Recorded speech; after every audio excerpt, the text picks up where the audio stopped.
These companies support the Thom Hartmann program. They are HelloFresh, the #1 meal kit delivery service. More information at hellofresh.com, code TOM. CB Distillery for sleeping and pain relief. More info at cbdistillery.com, code TOM. Annie's Kit Clubs, creativity delivered right to your door. More info is available at annieskitclubs.com/Tom. EasyFlow, personal air filtration system. Fresh air anywhere. More info at easyflowusa.com, code Tom. Masterclass with world-class instructors. More info at masterclass.com/Hartmann. And Dinovite, only the best all-natural pet supplements. More info at dinovite.com.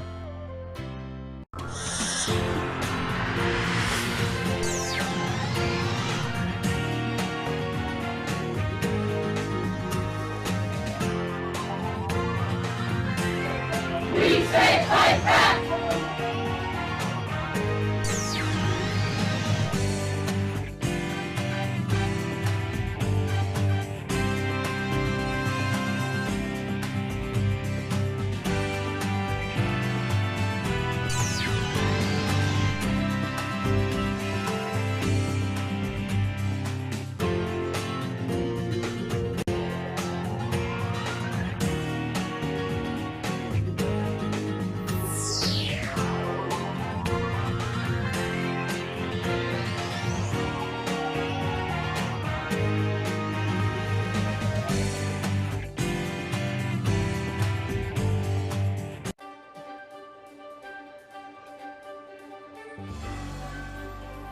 Our book today in the Thom Hartmann Book Club is Under the Influence, Putting Peer Pressure to Work by Robert H. Frank. And I'm reading from the prologue. That we are more closely connected to one another than most of us realize is an old idea. An important variation dates from 1929 when Hungarian writer Frigyes Karinthy published a short story entitled Chains. Two of the story's main characters speculate that any two living people can be connected by a chain involving no more than 5 acquaintances. That some such chains exist is hardly surprising, since most of us can think of people in distant locations to whom we're connected through a small number of intermediaries. The man bites dog aspect of Karinthy's conjecture is that almost any two people, A and E, could be linked by a chain like A knows B, B knows C, C knows D, who knows E. One of the first systematic attempts to test this claim came in the 1960s with a series of experiments by the psychologist Stanley Milgram. In it, he sent packages containing a small booklet to 96 people chosen at random from the Omaha, Nebraska telephone directory. His cover letter asked them to try to forward the booklet to a specific residence of Boston, Massachusetts, through a chain of personal acquaintances. He told them the name and address of the Boston resident, that he worked as a stockbroker, and that the first person in their chain should be somebody they knew on a first-name basis.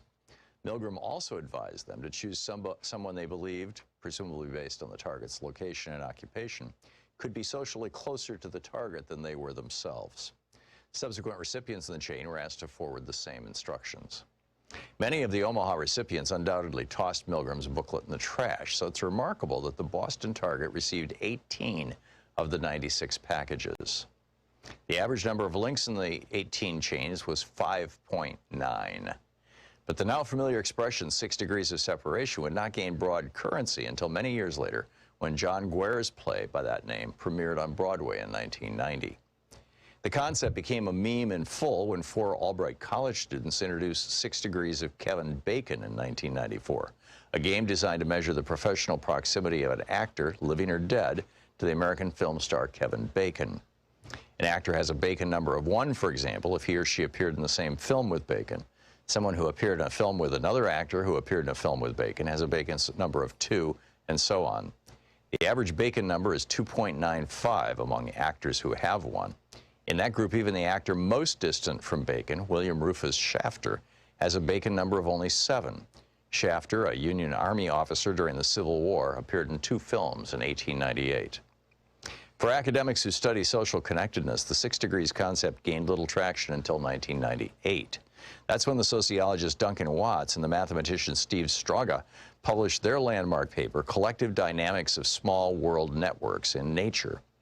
In the years since then, this paper has provided the mathematical foundation for the analytical tools that social scientists have been using with such remarkable success to study how ideas and behaviors spread through populations like infectious diseases.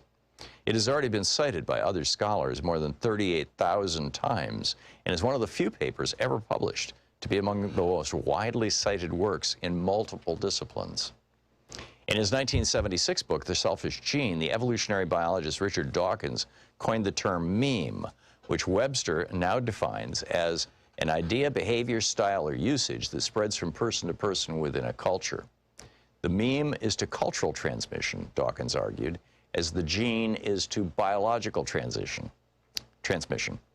One of Charles Darwin's central insights was that natural selection favors genetic variations that enhance the individual organism's ability to survive and reproduce. Much of the time, the same variations also benefit larger groups, but often not.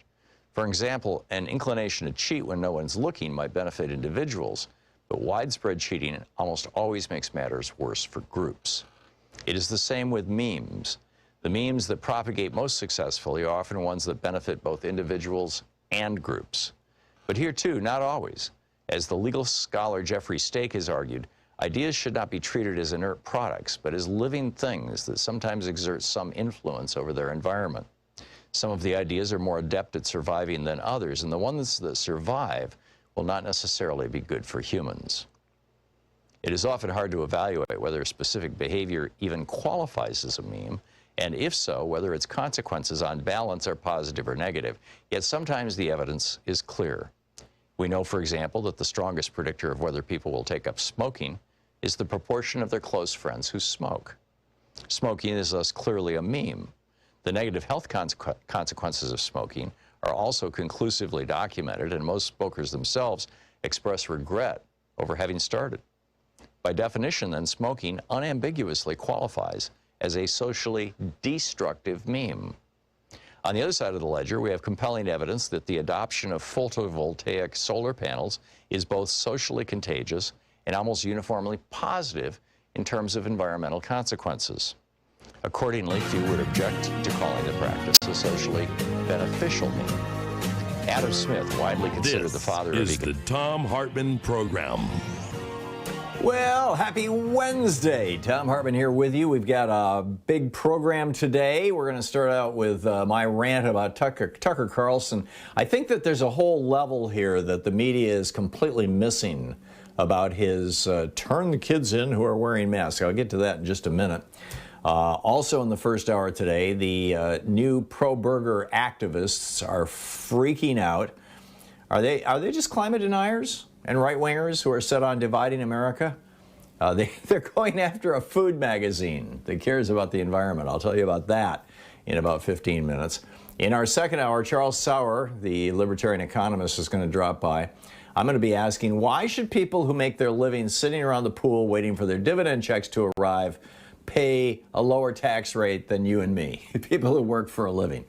Well, you know, it's been that way it's been that way since Reagan, and, you know, the right wing is all hysterical to keep it that way. Joe Biden wants to pay for his plan. By the way, he's going to be speaking tonight, doing a State of the Union address that's not a State of the Union address. The State of the Union is, you know, the Constitution says that periodically the president shall report to Congress on the State of the Union. Typically, that's not the first speech that the president gives, and so they're not calling that the State of the Union tonight, but it'll be kind of that. But mostly it's going to be a sales pitch for his new programs, including a new $1.9 trillion package. 800 billion of it is tax credits, but financing universal pre-K, federal leave, child care, free community college, aid for students at college that historically served non-white communities, expanded subsidies under the Affordable Care Act, an extension of new federal efforts to aid poverty. We are watching Joe Biden turn into LBJ or FDR right in front of our eyes. And it's going to be fascinating tonight. We will be getting into all that tomorrow. We'll, have you and me, and I'm not sure if we'll have a guest on it about it or not. Probably not, but maybe a member of Congress. I don't know. We'll sit around. We'll talk about that tomorrow because we have to hear what he has to say tonight. Also, in the second hour, the second topic I want to get into is I've mentioned this in the past, but it looks like it's getting more and more real. Right-wing billionaires are getting very, very close to try to rewrite our Constitution. We'll get into that. And in our third hour, Trish O'Dell is going to drop by with CELDF. A big business is trying to kill the rights of nature once and for all at a legal level, and it's nasty. I mean, it is just nasty. But I wanted to start out with my rant from today's HartmanReport.com, my daily rant that we push out to people. If you sign up, you get it in your email box for free, no ads, no cost. And the headline is Tucker Carlson inciting racist police and Karens? And I put Karens in quotes. There was a time, I don't know, maybe 2-3 months ago where I wrote an op-ed and also tweeted saying, why don't we call them Ivankas instead of Karens? I mean, I know some really nice Karens. And I got all this blowback from people saying, oh, Karen is a boomer name. Hey, hey, boomer, and all this. It was weird. But, I can't change that. It's kind of been, seized by our culture, shall we say. So anyhow, it's Tucker Carlson inciting racist police and, quote, Karens to harm minorities. This latest stunt, it's been characterized in the media where Tucker Carlson said, and I'll give you the exact quote here, he said, your response when you see children wearing masks as they play should be no different from your response to seeing someone beat a kid in Walmart. Call the police immediately. Contact Child Protective Services. Keep calling until someone arrives. What you're looking at is abuse. It's child abuse, and you are morally obligated to attempt to prevent it. What we're talking about here is a child wearing a mask. Now, Bill O'Reilly spent the better part of a year trying to get George Tiller out of the way. He called him Tiller, the baby killer, 24 times on television on the air, referenced him over 40 times. And, his efforts finally succeeded in May of 2009 when anti-abortion crazy murdered Dr. Tiller. It looks like Tucker Carlson is trying to also create a fair amount of pain and human misery. Keep in mind, this month is the one-year anniversary of Donald Trump realizing, that was April 7th, realizing that the virus was mostly killing black people and it was mostly happening in blue states. And that was the point at which the Trump administration officially decided, and I document this in great detail. If you want the links to it, again, go to today's article at HartmanReport.com, and it's all right there, including what Limbaugh said, what all the right-wing commentators were saying, what FreedomWorks was saying, the campaign that they ran, the Liberate Michigan, all this. It all happened in a 2-week period, right after the news story came out that it was mostly black people dying from COVID. So, Trump, clearly a racist effort, in my opinion. Well, on this anniversary, this one-year anniversary, now it looks like the white supremacist right and their most prominent hero, Tucker Carlson, are trying to do the same thing all over again, put the lives of as many people of color at risk as possible, while gleefully making life tough for them. We used to think, by use, I mean like 3-4 months ago, we thought that vaccine hesitancy was an issue in the black community. Turns out, and there were all these things about we got to teach black people that it's not Tuskegee anymore. Turns out that was complete, white person nonsense. The black community knew better than anybody that they were dying at higher rates of this disease. They were more likely to wear masks. They're more likely to be vaccinated. So because black people and Hispanic people are more likely to be wearing masks and more likely to have their kids wearing masks because they understand the dangers of this, And they realize they're more vulnerable to it than by and large wealthy white people for a whole variety of reasons. When some ass comes along on Fox News and says, hey, if you see a kid with a mask on, you should call Child Protective Services, you know, it's more likely than not he's actually talking about call the cops on a black kid. Seriously. And if you think Tucker and his friends at Fox News hadn't figured this out before they went on this campaign, I got a bridge to sell you. And while this, you know, kind of helped amp up his ratings, his sagging ratings over at Fox, Rachel had been beating him. Now he's back on top. What they're really doing is they're encouraging an entire nationwide army of Karens, of harassers, to harass minorities who are simply going about their own business and trying to avoid a disease. And I'm telling you, police power against people of color in this country is brutal. We see this every day on television as another unarmed black person gets killed. But Louise and I, 40 years ago, worked in this field with Child Protective Services. And I still remember when Louise went to court on behalf of two kids. It was a 10 and 11 or 10 and 12-year-old sibling group, a brother and sister, who a judge wanted to take out of foster care and put in the children's prison in the state of New Hampshire because this foster home was vegetarian, and he considered that child abuse. This is a very opaque system. Now, 90% of the time it works really well and does great stuff and protects a lot of kids. But it's really hard to appeal. It can be really scary, particularly for low-income parents and for minority parents. And if we're talking about undocumented people, it's triple scary. And that is what Tucker is suggesting white people should be using against people of color who are trying to protect their children from a disease. This is a terror campaign.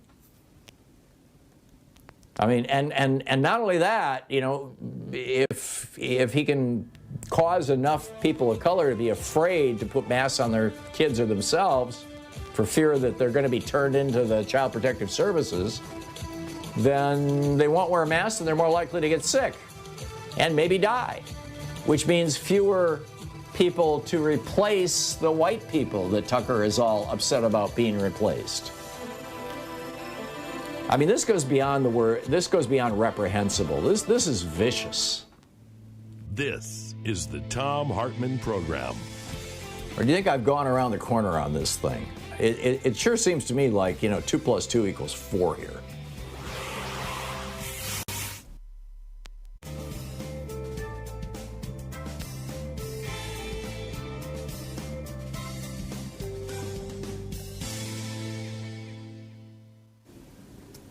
I mean, this is really incredible. The way the media is dealing with this story is, oh yeah, crazy Tucker Carlson, he's trying to get ratings. He's just saying, call Child Protective Services, call the police. I think there's more to it. I really do. And maybe it's because, for 4 years I worked in that field. I was the executive director of a residential treatment facility